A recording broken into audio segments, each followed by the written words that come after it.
अब मिनटों में बनेंगे घर पर मार्केट जैसे क्रिस्पी क्रंची कुरकुरे, और वो भी कच्चे आम से। और कच्चे आम की जगह इसे आप किसी और फ्लेवर में भी बना सकते हो, तो इसकी इन्फॉर्मेशन आपको आगे मिल जाएगी। तो इसे मैं आपको परफेक्ट मेजरमेंट और परफेक्ट तरीके से बनाना सिखाऊंगी, जिससे आपको ये बनाना भी आसान हो जाएंगे और पहली बार में भी आप इसे परफेक्ट तरीके से बना पाओगे।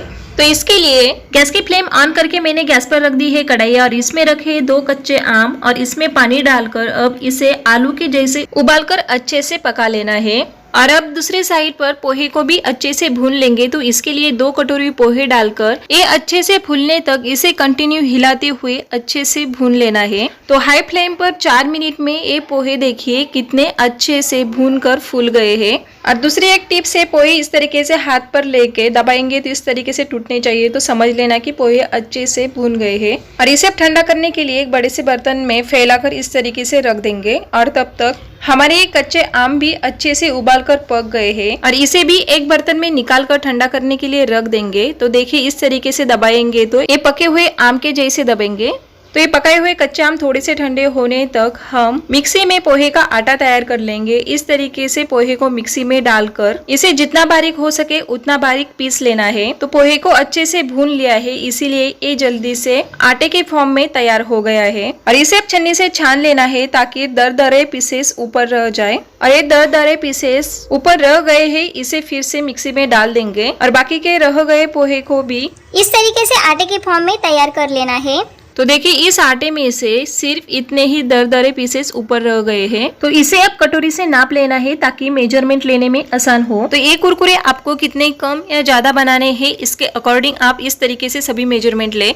तो ये पकाए हुए कच्चे आम भी ठंडे हो गए हैं। तो इसका पल्प निकालने के लिए इसके छिलके और गुठली को इस तरीके से निकाल लेना है। तो इस 1 कटोरी पोहे के आटे के लिए आधी कटोरी पल्प लगेगा, तो इसमें से हम आधी कटोरी पल्प को इस तरीके से निकाल लेंगे। और इन कुरकुरे को आपको कच्चे आम की जगह किसी और फ्लेवर में बनाना है, तो जैसे कि मसाले या फिर किसी और सब्जियों से, तो उन सब्जियों की प्यूरी बनाकर, एग्जाम्पल जैसे कि टमाटो कुरकुरे, तो इस कच्चे आम की प्यूरी की जगह टमाटर की प्यूरी बनाकर सेम इस तरीके से टमाटो कुरकुरे बना सकते हो। और मसाले कुरकुरे बनाने हैं तो इस कच्चे आम की प्यूरी की जगह सिर्फ मसाले डालकर उन कुरकुरे को आप बना सकते हो। तो इस पकाए हुए कच्चे आम से आधी कटोरी प्यूरी को निकाल लिया है, और इसे अब साइड में रख देंगे। और लेंगे एक बाउल, और इसमें डालेंगे तैयार किया हुआ पोहे का आटा, और 1 चम्मच बेसन, और 1 चम्मच गेहूं का आटा, टेस्ट के अकॉर्डिंग लाल मिर्च, नमक, हल्दी डालकर अच्छे से मिक्स कर लेंगे। तो ये सभी चीजें अच्छे से मिक्स हो गई है। और अब गैस की फ्लेम ऑन करके गैस पर रख देंगे कढ़ाई, और 1 कटोरी पोहे के आटे के लिए इसमें डालना है 1 और आधी कटोरी पानी, और ऊपर रह गए 1 चम्मच बेसन और 1 चम्मच गेहूं के आटे के लिए इसमें डालना है 1/4 कटोरी पानी। तो पूरा इसमें 1 कटोरी और 3/4 कटोरी पानी डालना है, मतलब 1 कटोरी और पाउन कटोरी। और अब इसमें डालना है पोहे खाने का 1 चम्मच तेल।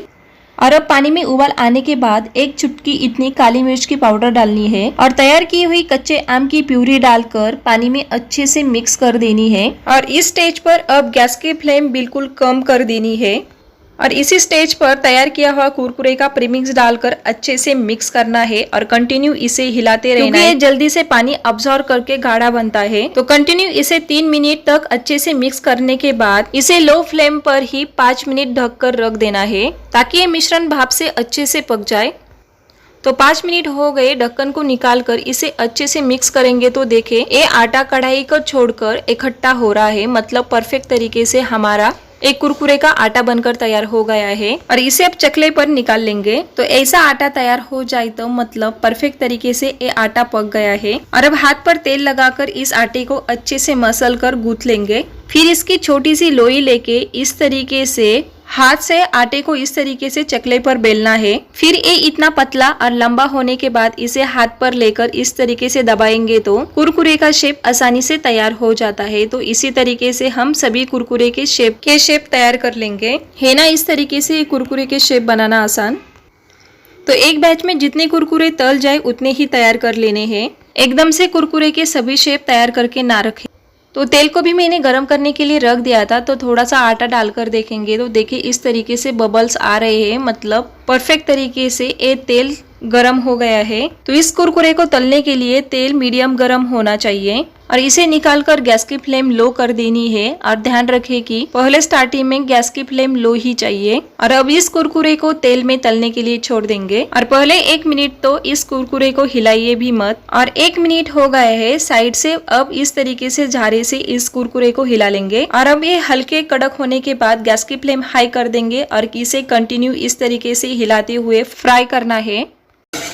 और इस कुरकुरे का ऐसा हल्का क्रंची आवाज आ जाए और हल्का गोल्डन कलर आ जाए तो मतलब ये अच्छे तरीके से फ्राई हो गए हैं। इसे अब इस तरीके से निकाल ले और बाकी के रह गए कुरकुरे को भी तैयार कर लिया है और इसे भी तेल में फ्राई कर लेंगे। तो इस तरीके से सभी कुरकुरे को तैयार कर लिया है। और सच बताऊं तो इस पर मसाला लगाने से पहले ही ये आधे खाकर खत्म किए हैं, इसीलिए लास्ट में इतने कम दिख रहे हैं। क्या करें, बच्चों को कोई चीज पसंद आए तो बच्चों तक क्या हम भी खाने के लिए कंट्रोल नहीं कर पाते हैं। तो इन कुरकुरे को आप ऐसे ही खा सकते हो या फिर इस तरीके से पेरी पेरी मसाला या फिर चटपटे मसाले डालकर भी खा सकते हो। तो इस कुरकुरे को बनाने के डिटेल इन्फॉर्मेशन और परफेक्ट मेजरमेंट के साथ यह रेसिपी आपको कैसी लगी है कमेंट करके जरूर बताइए। और ऐसी एक भी नई रेसिपी आपसे सीखने से ना छूटे इसके लिए चैनल को सब्सक्राइब करके रखें। और रेसिपी यूजफुल लगी हो तो लाइक शेयर जरूर करें।